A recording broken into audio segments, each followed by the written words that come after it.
Bonjour et bienvenue dans Mon stress, mon allié, le podcast pour vous apaiser. Transformez votre stress en sérénité et retrouvez plus de légèreté dans votre vie pour ne plus subir les situations qui vous déstabilisent ni ressentir de pression constante.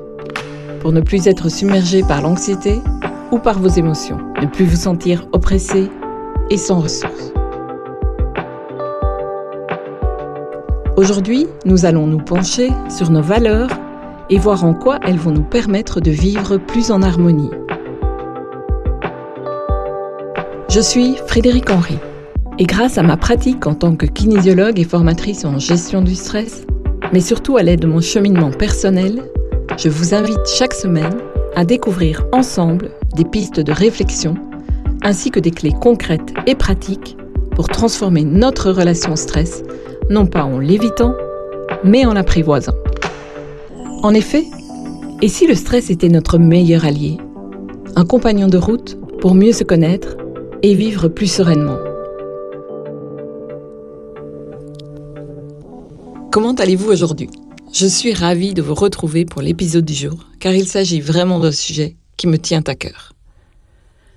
Comme nous avons pu le voir précédemment, pour pouvoir s'apaiser et faire du stress un allié, pour trouver de l'apaisement et se créer un quotidien serein, il est important de se connaître pour pouvoir déceler en quoi quelque chose ou quelqu'un nous crée du stress et à l'inverse, de quelle manière pouvons-nous vivre une vie qui nous corresponde et nous procure un profond sentiment de satisfaction.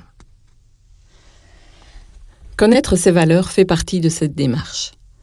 Cela rejoint cette fameuse première clé délivrée dès le début de ce podcast et qui revient constamment en fil rouge. Se connaître et connaître son fonctionnement et fonctionner en fonction de qui l'on est, profondément, dans ses besoins, ses valeurs et, nous le verrons la semaine prochaine, en fonction de nos moteurs de vie. Souvent, on agit en fonction de valeurs que l'on a internalisées inconsciemment, héritées de par notre culture, notre éducation, notre entourage. Lorsque nous sommes adultes, je trouve cela bénéfique de pouvoir identifier les valeurs qui nous sont chères pour s'assurer de les intégrer dans nos vies et de faire des choix, aussi bien professionnels que personnels, qui soient en adéquation avec celles-ci. Pouvoir vivre en cohérence avec nous-mêmes et prendre des décisions qui reflètent ce qui nous est vraiment important est vraiment quelque chose de libérateur. Pourquoi est-ce que cela est si important?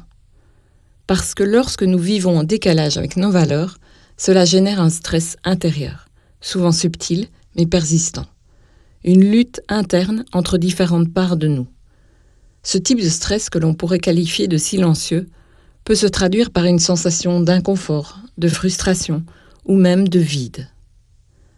À l'inverse, lorsque nos actions, nos choix et notre environnement reflètent nos valeurs, le stress peut se transformer en une énergie constructive. Il devient alors un indicateur précieux, nous guidant vers ce qui est juste et aligné pour nous. Le stress, un signal précieux, vous vous souvenez, peut être votre meilleur allié pour vous prévenir que quelque chose doit être rectifié. Lorsqu'il surgit face à une situation, une décision ou une interaction, il est là pour nous montrer que quelque chose cloche et cela peut être lié à nos valeurs. Par exemple, si vous ressentez une tension constante au travail, peut-être que certaines pratiques ou relations dans votre environnement professionnel vont à l'encontre de vos valeurs, comme l'authenticité ou le respect. Peut-être n'êtes-vous tout simplement plus en adéquation avec les propres valeurs de l'entreprise, avec son évolution.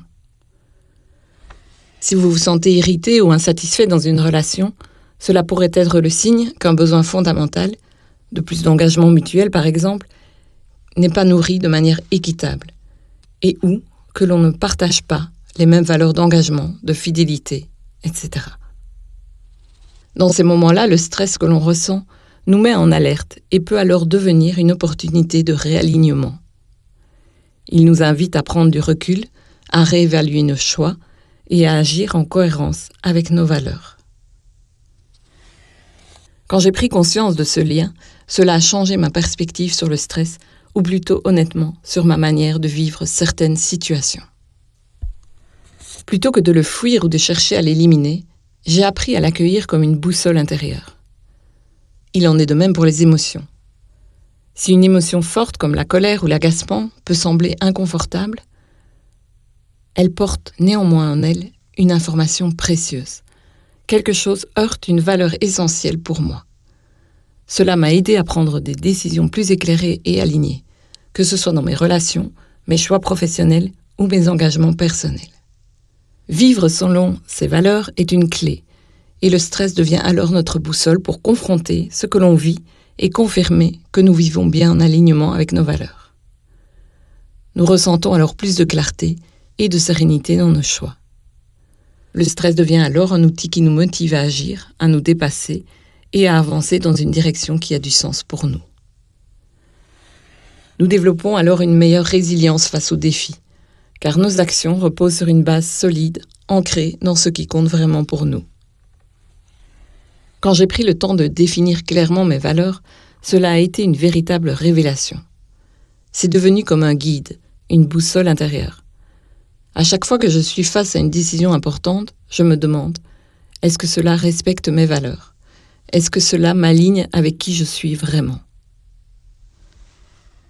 Cela m'a permis de transformer des choix stressants en opportunités d'être davantage en accord avec moi-même. Et je peux vous dire que cette cohérence intérieure apporte une sérénité incomparable. Là où je pouvais vivre de l'indécision ou de la culpabilité parfois, d'avoir décliné certaines dites opportunités. Une fois que je le passais au crible de mes valeurs, les choses apparaissaient plus évidentes et éloignées des inconforts de décisions non affirmées. Et je me souviens aussi du coup d'une période où je pouvais ressentir de la colère ou de l'irritation face à certaines situations ou vis-à-vis de certaines personnes de mon entourage, face à certains événements, sans vraiment comprendre pourquoi. Je me culpabilisais d'avoir des réactions, pensant que je devais les réprimer ou les ignorer. Je luttais contre ce qui voulait s'exprimer en moi. Jusqu'au jour où j'ai compris que ces émotions étaient en fait des signaux, des alertes. Quelque chose dans ces situations venait heurter mes valeurs profondes.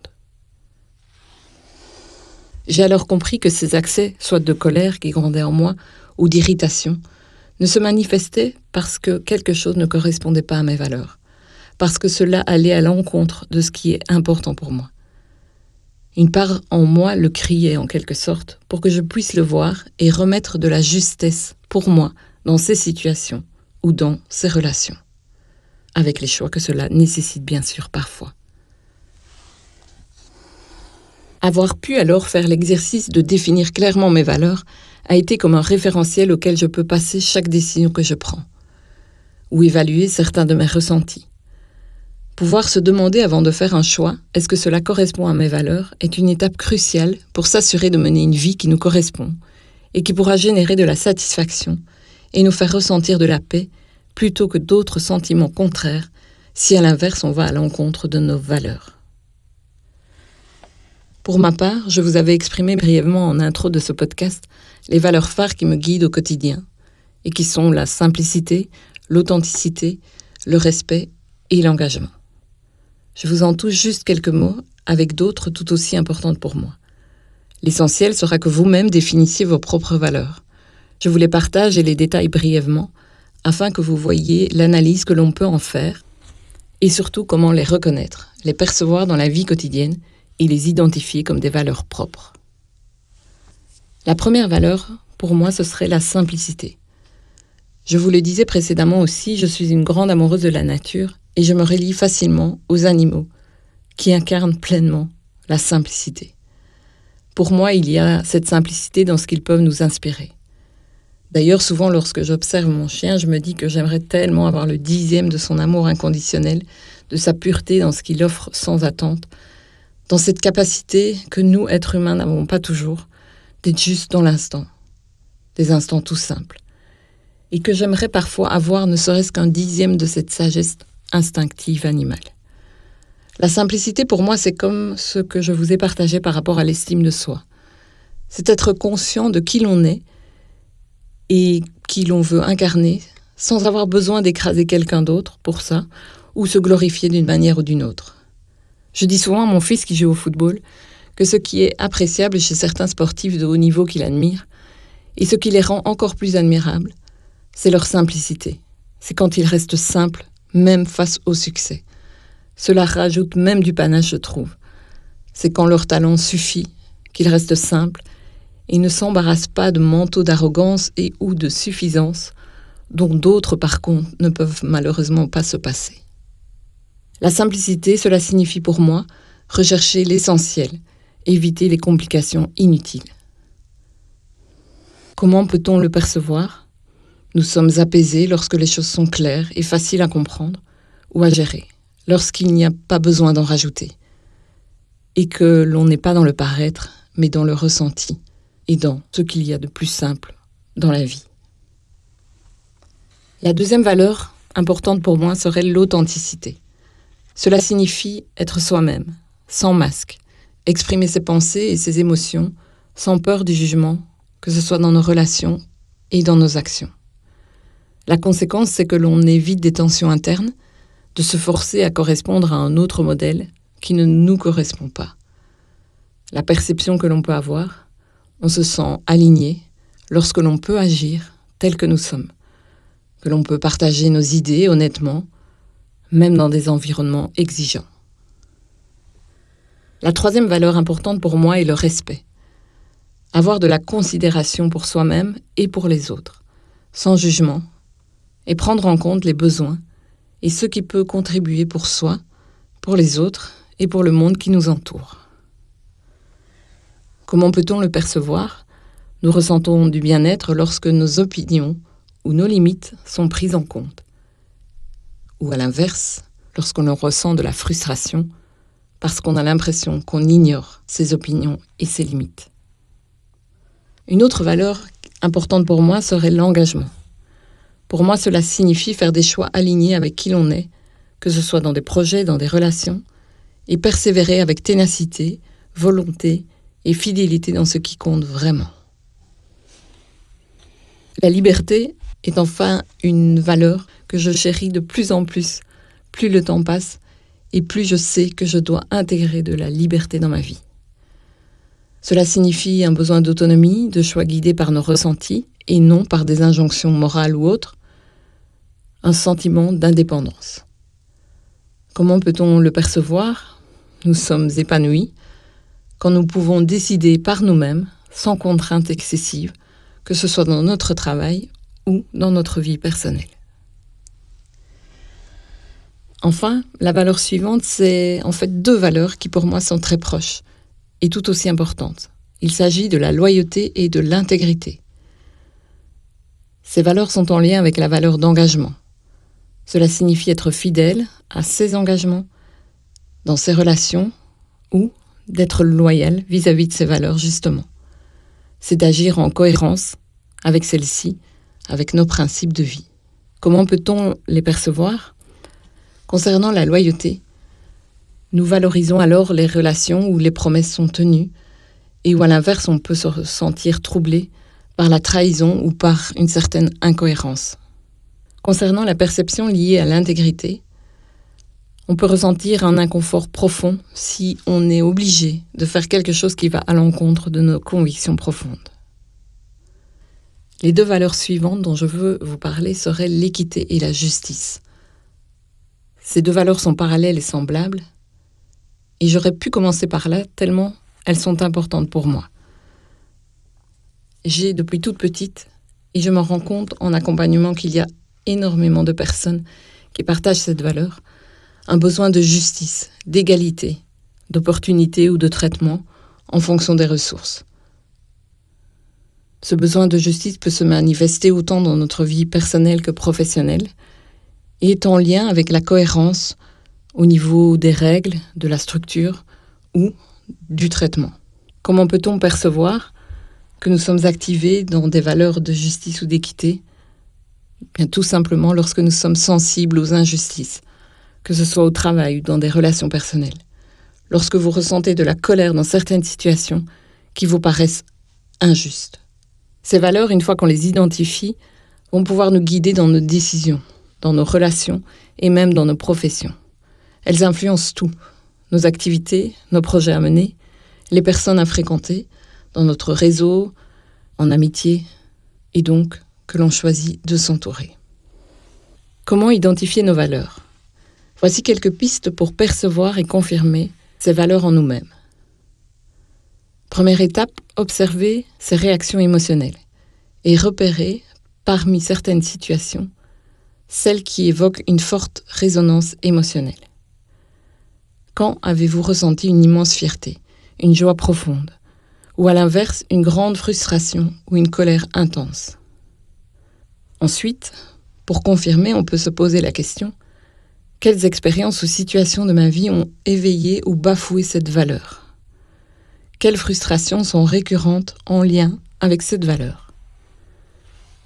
Une troisième piste pour définir ou identifier ces valeurs serait de parcourir certaines listes et ressentir quelles valeurs nous animent là où d'autres nous laissent assez neutres. Enfin, une quatrième piste, dans les films que l'on regarde, dans les livres que l'on lit, les situations que l'on nous raconte, à quoi réagissons-nous systématiquement ? Là où parfois certains ne semblent même pas réagir. Toutes ces pistes peuvent être des voies qui nous mènent à identifier clairement quelles sont nos valeurs. Gardons à l'esprit qu'en explorant ces valeurs, nous développons une meilleure compréhension de nos motivations profondes et des raisons qui se cachent derrière notre stress ou notre apaisement, selon qu'on leur permet de s'exprimer ou pas. Comme mise en action cette semaine, j'aimerais vous inviter à vous interroger pour voir si vous faites un lien entre certaines situations vécues ou ressenties inconfortables qui ont pu se manifester tout simplement parce que certaines de vos valeurs n'avaient pas été respectées. Ensuite, identifiez clairement quelles sont les 3 valeurs prioritaires qui font partie de votre vie, ou en tout cas, que vous désirez à présent intégrer un maximum dans votre vie. Écrivez-les et laissez-les résonner en vous. Et alors que vous m'écoutez, me suivez peut-être depuis quelques mois maintenant, j'aimerais apprendre à mieux vous connaître. Alors n'hésitez pas à les partager en commentaire, en message privé ou bien de taguer en story ou en publication le compte Mon Stress, Mon Allié que vous retrouverez sur les réseaux sociaux. J'ai hâte de vous lire, prenez soin de vous et à la semaine prochaine.